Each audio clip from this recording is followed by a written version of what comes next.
Each week, this piece seeks to find the good, the things we could maybe have missed across Surrey, Sussex and Kent.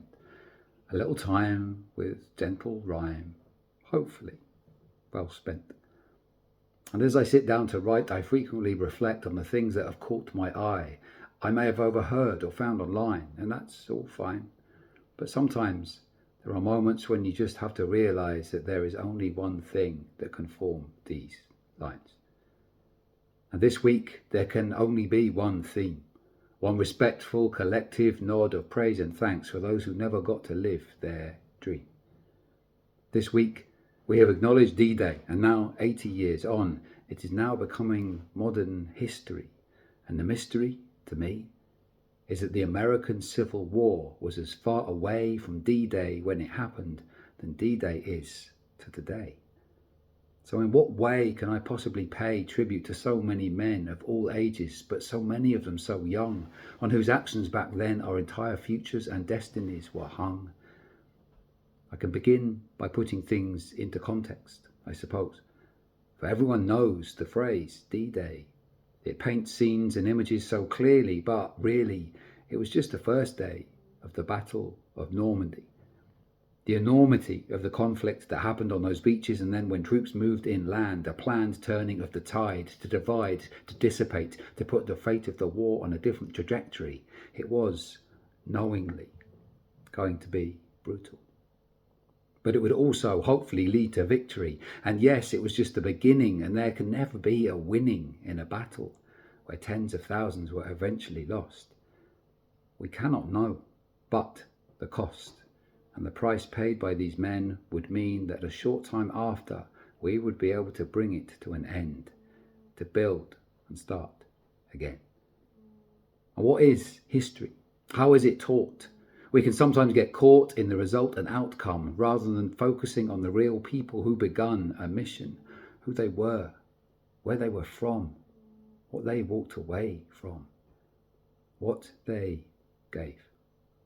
And the fields of graves, the crosses dotted in rows, they will always show and represent the ultimate sacrifice these people made.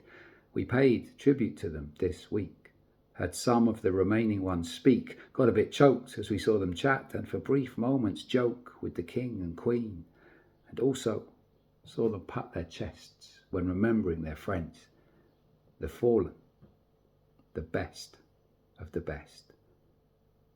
4,400 men died on D-Day. 1,449 were from the UK.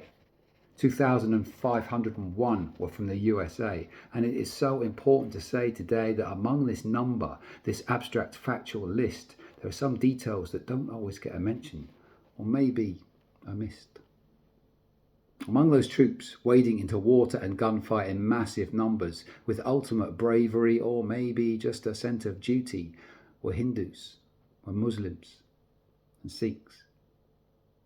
The war's roll call speaks of a mixture, a variety, all fighting for their country, something we could maybe be reminded of in today's society at this time, where lines and divisions seem to be the norm. Back then, they merged to form an unstoppable force that altered the course of the whole world, began to tip things in our favour, an unwavering desire to do the right thing, to do their bit, even when their kit, what they were given as an additional bit, was a blanket. They were told it would keep them warm, but if they died, they could be buried in it.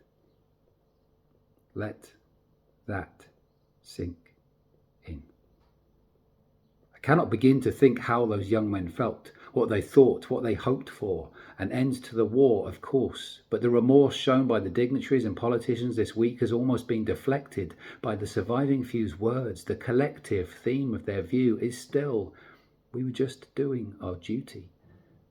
There is a purity and a beauty in that phrase for me, because I cannot imagine setting off to sea, knowing that me or my mates or all of us might not return.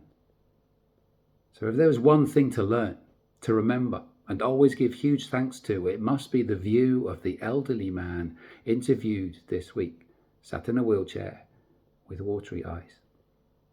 Full uniform, crisp, smart, but now a bit baggy, the saggy effect of being more than 100 years old, but still displaying an attitude and a soul that spoke to me directly. He was asked about the medals on his blazer that hung above his heart, the objects of official thanks for taking part. He looked at them, touched them once with a pat, and his hands returned to his lap. He looked directly at the chap who had asked what it meant to be wearing them today as we honoured the fallen and the dead.